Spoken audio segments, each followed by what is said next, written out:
আজকের এই এক্সপ্লেনারে সবাইকে স্বাগত। আচ্ছা, কখনো কি ভেবে দেখেছেন যুগের পর যুগ ধরে মানুষ কিভাবে এই বিশাল পৃথিবীকে নিজেদের মতো করে সাজিয়েছে আর বুঝেছে? আজ আমরা ঠিক এই বিষয়টারই গভীরে যাব। আমরা ডিকোড করতে যাচ্ছি ভূগোলের দারুণ ইন্টারেস্টিং একটা কনসেপ্ট, যাকে বলা হয় করোলজি বা স্থানিক বিজ্ঞান। চলুন শুরু করা যাক। আমাদের আজকের পুরো আলোচনাটাকে আমরা মূলত 5টা ভাগে সাজিয়েছি। প্রথমে জানব স্থানের বিজ্ঞান নিয়ে, তারপর কথা বলবো স্থানিক দার্শনিকদের নিয়ে, এরপর আসবে ভূগোলের সেই বিখ্যাত বৃহত্তর বিতর্ক, তারপর স্থানের মাত্রাসমূহ, আর সবশেষে এই কোরোলজির বর্তমান প্রাসঙ্গিকতা। তো আমাদের প্রথম অধ্যায় স্থানের বিজ্ঞান, যেখানে আমরা কোরোলজির একদম ভেতরের অর্থটা বোঝার চেষ্টা করব। কোরোলজি শব্দটা শুনতে একটু খটমট লাগলেও এর মানে কিন্তু খুব সোজা।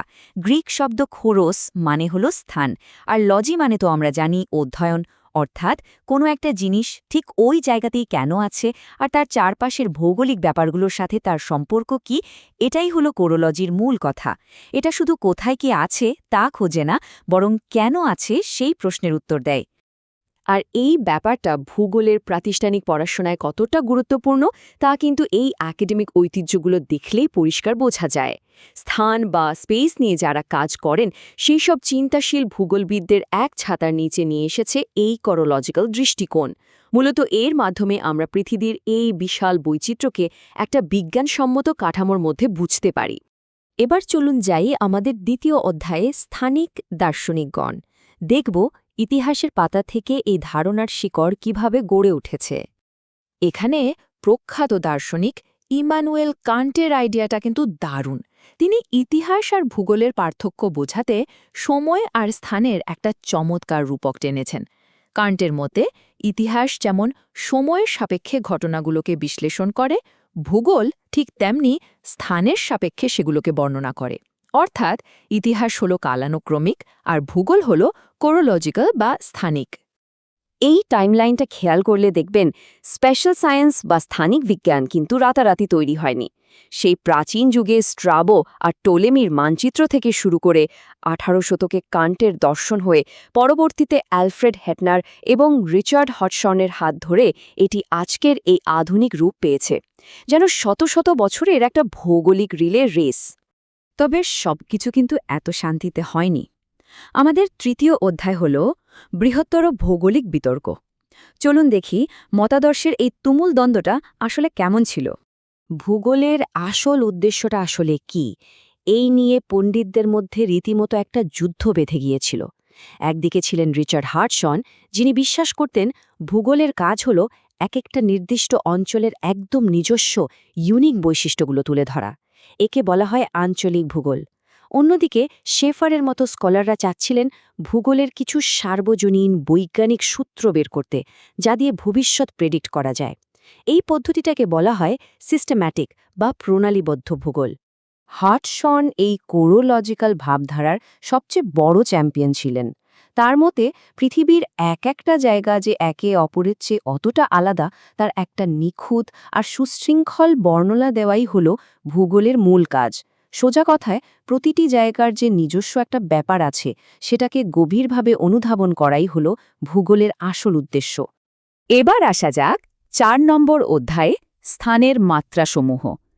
আধুনিক স্থানিক বিজ্ঞানের যুগে স্পেস বা স্থানের ধারণাটা কতটা বদলে গেছে সেটাই আমরা এখন দেখব। আধুনিক যুগে এসে ভূগোলবিদরা বুঝলেন একটা স্থান বা প্লেস মানে শুধু ম্যাপের উপর একটা লাল বিন্দু নয়, এটা আসলে অনেক বেশি জটিল। স্কলার ডেভিড হার্ভে এই স্পেসকে দারুণভাবে 3টে ভাগে ভাগ করেছেন: সুনির্দিষ্ট স্থান, আপেক্ষিক স্থান এবং সম্পর্কযুক্ত স্থান। ব্যাপারটা একটু বুঝিয়ে বলি। ধরুন একটা শহরের স্কোয়ার বা চত্বর, যখন ফিতা দিয়ে এর বর্গফুট মাপা হয় তখন সেটা সুনির্দিষ্ট বা অ্যাবসোলিউট স্পেস, গাণিতিক হিসেব, একদম ফিক্সড। আবার সেখানে পৌঁছাতে কত মিনিট লাগছে বা যাতায়াতে কত খরচ হচ্ছে সেই হিসেবে এটা হয়ে যায় আপেক্ষিক বা রিলেটিভ স্পেস। আর ওই জায়গাটাকে ঘিরে স্থানীয় মানুষদের যে পুরনো স্মৃতি জড়িয়ে আছে, সেই আবেগ আর সামাজিক রীতিনীতির কারণে ওটাই আবার হয়ে ওঠে একটা সম্পর্কযুক্ত বা রিলেশনাল স্পেস। দারুণ না বিষয়টা? আমাদের একদম শেষ অধ্যায় কোরোলজির বর্তমান প্রাসঙ্গিকতা। এতক্ষণ ধরে এত যে থিওরি জানলাম, আজ আমাদের জীবনে এর আসলে কাজ কি? দিন শেষে একটা ভীষণ সত্যি কথা হলো, মানবিক অনুশীলনের মাধ্যমেই কিন্তু একটা স্থানের ধারণা পূর্ণতা পায়। মানে একটা জায়গা কি শুধুই গাণিতিক একটা গ্রিড হয়ে থাকবে, নাকি একটা জমজমাট বাণিজ্য পথ হবে, অথবা একটা সাংস্কৃতিক প্রাণকেন্দ্র হয়ে উঠবে? সেটা পুরোপুরি নির্ভর করছে আমরা মানুষরা সেই জায়গাটাকে কিভাবে ব্যবহার করছি তার উপর। সবশেষে একটি চিন্তার খোরাক রেখে যাচ্ছি। আজকের দিনে আমাদের এই চেনা ভৌত জগৎ আর ডিজিটাল জগৎ কিন্তু খুব দ্রুত এক হয়ে যাচ্ছে। এই গ্লোবাল কানেক্টিভিটির যুগে কোরোলজির মতো এত প্রাচীন একটা বিজ্ঞান কিন্তু শুধু বইয়ের পাতায় আটকে নেই, বরং আমাদের ভবিষ্যৎ বোঝার একটা বিশাল চাবিকাঠি হয়ে দাঁড়িয়েছে। কি মনে হয়, ডিজিটাল আর ফিজিক্যাল দুনিয়া মিলেমিশে একাকার হয়ে গেলে সামনের দিনগুলোতে স্থান বা প্লেসের এই ধারণা কিভাবে বদলে যাবে? একটু ভেবে দেখবেন। আজকের এই এক্সপ্লেইনারের সাথে থাকার জন্য সবাইকে অনেক ধন্যবাদ।